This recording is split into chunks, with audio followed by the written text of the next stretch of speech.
Passport যত রকম আমাদের ডকুমেন্টস আছে, Aadhaar card, voter card, PAN card, driving licence, ration card, identity proof যেগুলো আছে, সব থেকে উল্লেখযোগ্য হচ্ছে পাসপোর্ট। সব থেকে উল্লেখযোগ্য হচ্ছে পাসপোর্ট। তো পাসপোর্ট কি মানে পাস, বিদেশে যাওয়ার জন্য পাসপোর্ট ইউজ করা হয়। বিদেশ, কোনো দেশের ব্যক্তি সেই দেশ থেকে অন্য দেশে যাওয়ার জন্য পাসপোর্ট ইউজ করে। পোর্ট, সেটা এয়ারপোর্টও হতে পারে, সি পোর্টও হতে পারে। পোর্ট দিয়ে পাস হয়ে যাবে, দিয়ে পাসপোর্ট। তো দেশের সরকার, republic of India department, government of ইন্ডিয়ার রিপাবলিক অফ ইন্ডিয়া পাসপোর্ট বানিয়ে থাকে। পাসপোর্ট কিন্তু অনেক রকম টাইপের হয়ে থাকে। এই পাসপোর্টে কী থাকে? পাসপোর্টে থাকে নিজের নাম, অ্যাড্রেস, গার্জের নাম, নিজের ছবি থাকে, আর ডিটেলসটা থাকে নর্মালভাবেই, মায়ের নাম, বাবার নাম থাকে। তো পাসপোর্ট বানানো খুব ঝামেলা। যত ডকুমেন্টস আছে মাধ্যমিকের থেকে শুরু করে উচ্চ মাধ্যমিক, সমস্ত ডকুমেন্টস একদম জেনুইন হওয়া চাই, কোনো রকম কোনো ভুল থাকলে হবে না, প্রথম কথা। দ্বিতীয় কথা, জন্ম সার্টিফিকেট থাকতে হবে। তৃতীয় কথা, এলাকার পুরনো বাসিন্দা হতে হবে। চতুর্থ কথা, দেশের নাগরিক হতে হবে। যে দেশের পাসপোর্ট বানাবো সেই দেশের নাগরিক হতে। সমস্ত ডকুমেন্টস খুব ভালোভাবে ভেরিফাই হতে হবে, একদম সম্পূর্ণ হতে হবে, কোনো ভুল থাকলে হবে না। কোনো ডকুমেন্টসে কোনো ভুল থাকলে কিন্তু পাসপোর্ট আর তৈরি হবে না। পাসপোর্ট তৈরি হওয়ার জন্য সমস্ত রকম ডকুমেন্টস নিয়ে অ্যাপ্লাই করতে হয়। অ্যাপ্রক্স 1500 টাকার চার্জ পড়ে, অনলাইন চার্জ। তারপর যে যেরকম পারে সে সেরকম নেয়, কারণ অনেকে অনলাইন বিজনেস করছে, তো দোকান খুলে বসে আছে, সাইবার ক্যাব খুলে বসে, তার তো একটা ব্যাপার আছে। তো 1500 টাকা অ্যাপ্রক্স চার্জ পড়ে। পাসপোর্ট একটা নর্মাল পাসপোর্ট হয়, তৎকাল পাসপোর্ট হয়। নর্মালটা বলি আগে। তো নর্মাল পাসপোর্টের জন্য 1500 টাকার চার্জ পড়ে। চার্জের পরে অ্যাপ্লিকেশন করার পরে একটা ডেট আসে, ডেটের পরে সেই ডেটের ডকুমেন্টসগুলো নিয়ে পাসপোর্ট অফিসে যেতে হয়। পাসপোর্ট অফিসে গিয়ে চেক করাতে হয়।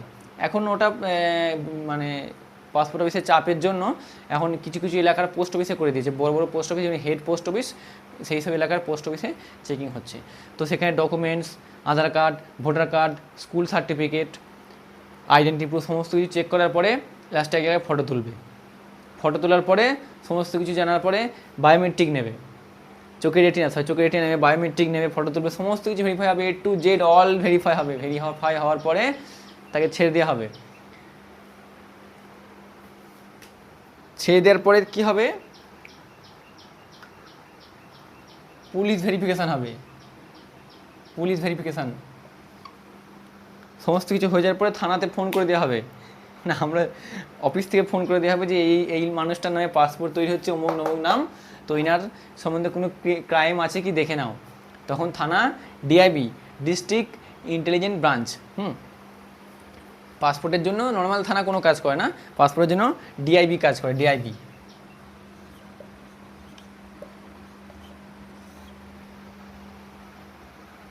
ডিস্ট্রিক্ট ইন্টেলিজেন্স ব্রাঞ্চ, হ্যাঁ।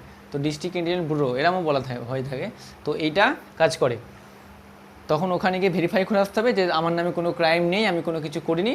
এবার তাও কিন্তু অনেক জায়গায় পয়সা খেয়ে থাকে, টাকা পয়সা ঘুষ একটা ব্যাপার থাকে। ব্যাপারটা কি, কোনো খারাপ কাজ করেছি বলে টাকা পয়সা দিয়ে ছাড় পেয়ে যাবো না। যাদের কিছু নেই তারা নর্মালভাবে চার্জ নিয়ে ছেড়ে দেয়, যাদের কেস আছে তারা কিন্তু সম্পূর্ণ আটকে দেয়। কারণ ওদের তো একটা ব্যাপার থাকে, রুলস আছে, যে অন্যায় করেছে, যে কোনো খারাপ কাজ করেছে, কারোর সঙ্গে মারামারি করেছে, খুন করেছে, কিংবা কোনো দেশের কোনো ব্যাংক থেকে লোন নিয়েছে, লোন নিয়ে বাইরে পালার চেষ্টা করছে, সেগুলোর জন্য কিন্তু তখন এই ব্রাঞ্চ ভেরিফাই করে তাকে পাসপোর্ট আটকে দেয়, তাকে পাসপোর্ট হতে দেয় না। পাসপোর্ট না হলে কিন্তু দেশের বাইরে যাওয়া যাবে না। তো পাসপোর্ট কিন্তু 4 রকমের হয়। পাসপোর্টের কালার আছে। পাসপোর্ট ব্লু, হোয়াইট আর মেরুন।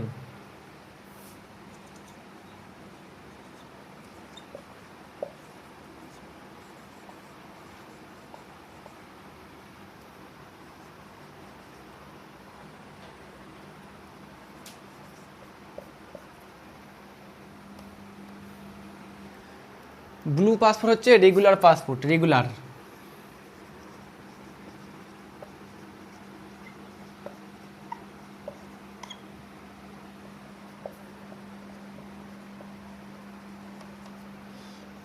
ব্লু পাসপোর্ট যেটা আমরা ইউজ করে থাকি, ব্লু পাসপোর্ট, এটা হচ্ছে রেগুলার পাসপোর্ট। এটা নর্মাল মানুষের জন্যই ব্যবহার করা হয়ে থাকে। সরকার নর্মাল মানুষকে, যারা আমাদের সাধারণ আম আদমি, দেশের আম আদমি, যারা বাইরে দেশে গিয়ে কোনো কাজ করতে চাইছে, হয় ড্রাইভিং, হয় মেকানিক, হয় রাজমিস্ত্রি, আর কোনো সোনার কাজ, যারা দেশের বাইরে যায়, নর্মাল আম আদমি তাদের জন্যে ব্লু পাসপোর্ট, যেটা রেগুলার পাসপোর্ট। হোয়াইট পাসপোর্টটা কি? হোয়াইট পাসপোর্ট হচ্ছে অফিসিয়াল পাসপোর্ট।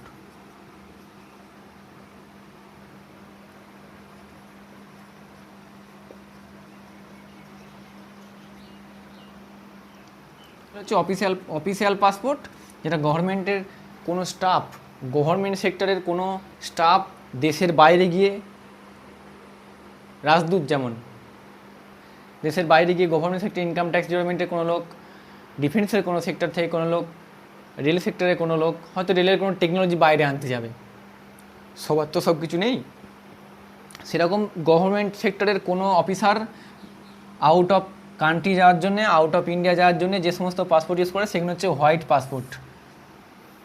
ওকে, এগুলোর ফেসিলিটি কী আছে? এগুলোতে ভেরিফাই অতটা হয় না, জাস্ট গভর্নমেন্ট সেক্টরের আদমি আছে, গভর্নমেন্ট সেক্টরে ভেরিফাই হয় নর্মালভাবে। আমাদের যেরকম রেগুলার পাসপোর্ট প্রচুর ভেরিফাই হয়, এটা এত ভেরিফাই হয় না, হালকা ফুলকাভাবে ভেরিফাই করে নর্মালভাবে পাসপোর্ট করে এর ভিসা খুব তাড়াতাড়ি পাওয়া যায়, যেটা অন্যান্য দেশ, সেই দেশ তাকে ভিসা খুব চট করে দিয়ে দেয়। তো এটা হচ্ছে অফিসিয়াল পাসপোর্ট। আর মেরুন পাসপোর্টটা হচ্ছে কি ডিপ্লোম্যাটিক পাসপোর্ট।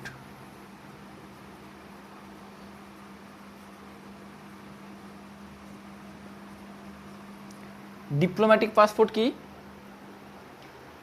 কোনো আইপিএস, আইএএস দেশের বাইরে কোনো সরকারি কাজে গেলে তখন এই মেরুন পাসপোর্ট ইউজ করা হয়ে থাকে। কোনো আইপিএস আইএএস দেশের বাইরে কোনো কাজে গেলে তখন এই মেরুন পাসপোর্ট ইউজ করে। এটা কিন্তু ভিসা ফ্রি। এই পাসপোর্ট থাকলে ভিসা লাগে না। বোঝা গেল? পাসপোর্ট আরেকটা পাসপোর্ট আছে, এরকম 4 রকমের পাসপোর্ট আছে টোটাল। টাইপ হচ্ছে 4, 3টে বলেছি এখানে, ব্লু, হোয়াইট, মেরুন। ব্লু কি? ব্লু হচ্ছে রেগুলার পাসপোর্ট, নর্মাল আদমি, যেটা আমার কাছে আছে, আমিও একটা নর্মাল আদমি, সেই ব্লু পাসপোর্ট। অ্যাকচুয়ালি দেখতে কালো হতে পারে, কিন্তু ব্লু টাইপের, হালকা ব্লু টাইপের আছে, ব্লু পাসপোর্ট নাম।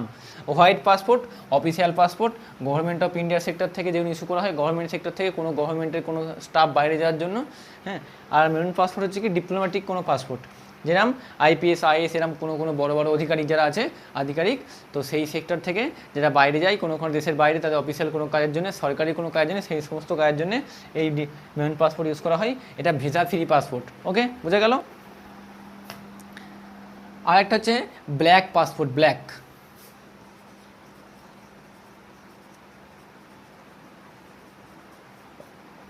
পাসপোর্ট নিউজিল্যান্ডে ইউজ করে।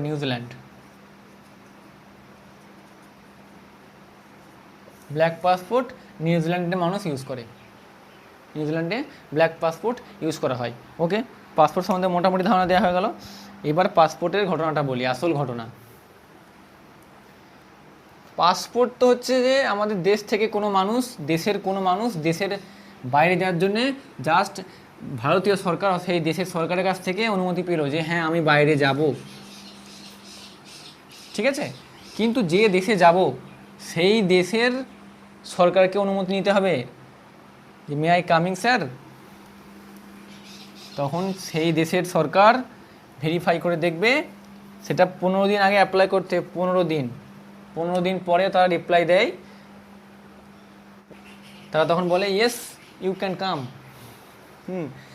তো পাসপোর্ট পাওয়ার পরেও কোনো দেশে যাওয়ার জন্যে সেই দেশের সরকারকে অনুমতি নিতে হয়, সেটাকে বলা হয় ভিসা।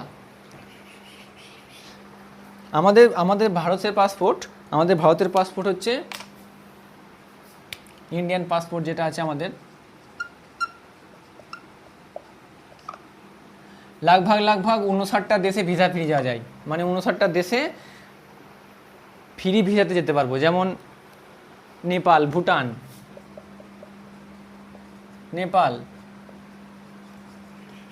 ভুটান, সেকেন্ড অপশান কি? আরও কিছু দেশ আছে যে সমস্ত দেশগুলোতে আমরা গিয়ে ভিসা করতে পারবো। হ্যাঁ, পাসপোর্ট তৈরি করার পরে কিছু দেশে, যেমন ব্যাংকক, সিঙ্গাপুর, থাইল্যান্ড, এরকম কিছু দেশ আছে, অনেক দেশ আছে। তো সেই দেশে পোর্টে এয়ারপোর্টে নেবে কিংবা সি পোর্টে নেবে, ইমিগ্রেশন কাউন্টার আছে, সেই কাউন্টারে গিয়ে আমরা সেখানে অ্যাপ্লাই করব visa on arrival, visa on ARRIVAL arrival.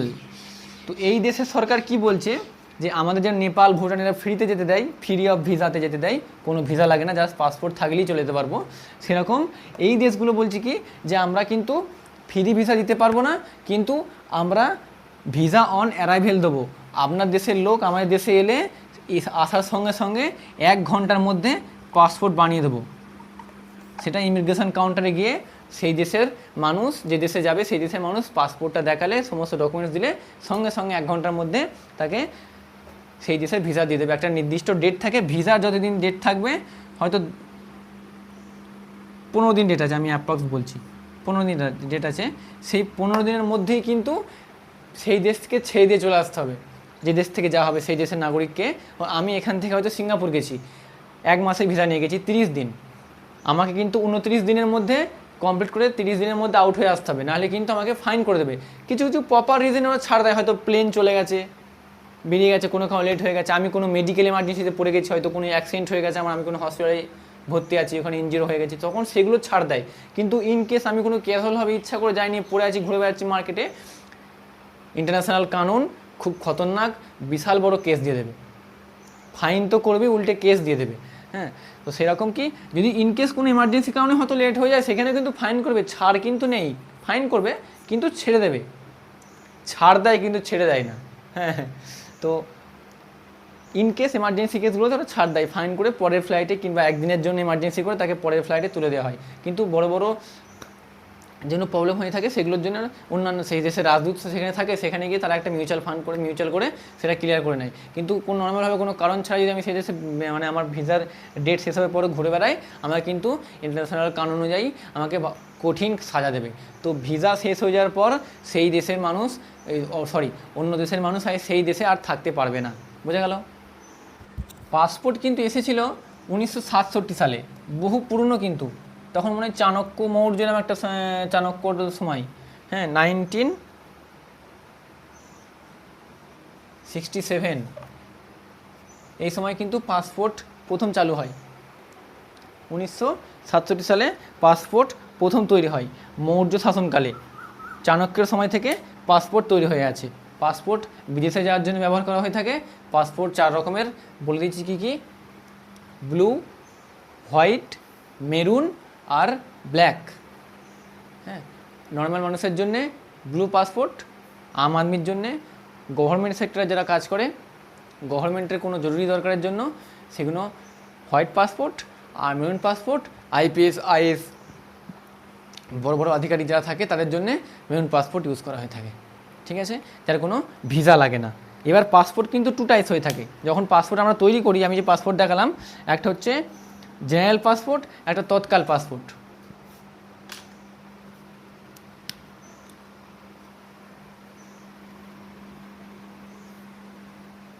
একটা জেনারেল,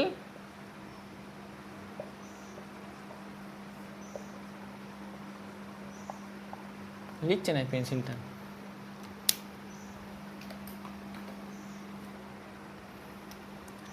একটা জেনারেল পাসপোর্ট,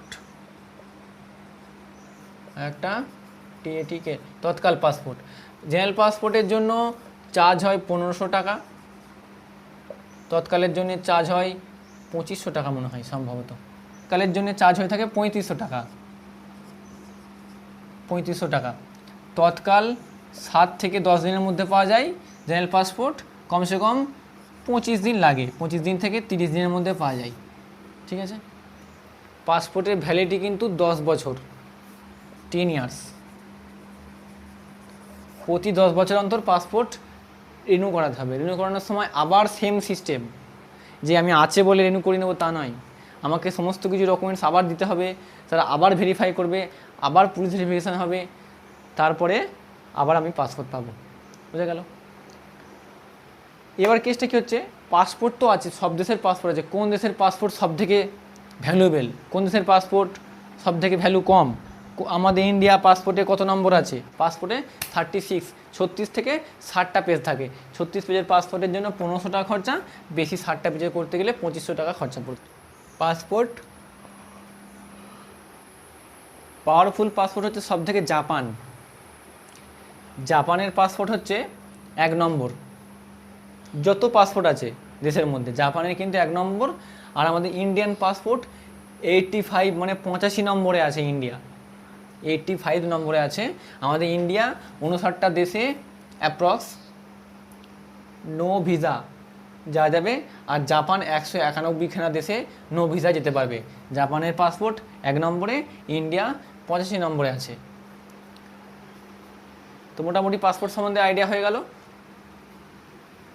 যে কোনো ইন্ডিয়ান মানুষ, যে কোনো দেশের নাগরিক সে পাসপোর্ট তৈরি করতে পারে। এবার ব্যাপারটা কি, যে সমস্ত দেশগুলো আমাদের ভিসা অন অ্যারাইভেল মানে আমরা গিয়ে ভিসা করব, সেগুলো কিন্তু সেই সমস্ত দেশের সঙ্গে আমাদের খুব ভালো খাতির, একদম খুব ক্লোজ রিলেশান, একদম মানে খুব বন্ডিং। আর যেগুলো নো ভিসা, যেমন ভুটান, নেপাল, হেঁটে হেঁটে চলে যায় মানুষে ভুটান, নেপাল ভুটান। হয়তো পাশের স্টেটের সঙ্গে পাশের স্টেটের যেমন যোগাযোগ আছে পাশে, হয়তো এ তো বাংলাদেশ নয়, ইন্টারন্যাশনাল বর্ডার দেওয়া আছে, সেখানে ক্রস করা যাবে না। নেপাল ভুটান তো লোকে মানুষ, আমাদের ইন্ডিয়ান মানুষ অনেক নেপালে বিয়ে করে ফেলে, নেপালিদের সাথে অনেক রিলেশনভাবে তারা বিয়ে করে ফেলে। তো নেপাল ভুটান চলে গেল হেঁটে হেঁটে, কোনো ব্যাপারই নয়। তো এগুলো কিন্তু কোনো ভিসা লাগবে না, এরকম 59টা দেশে যাওয়া যায় নো ভিসা।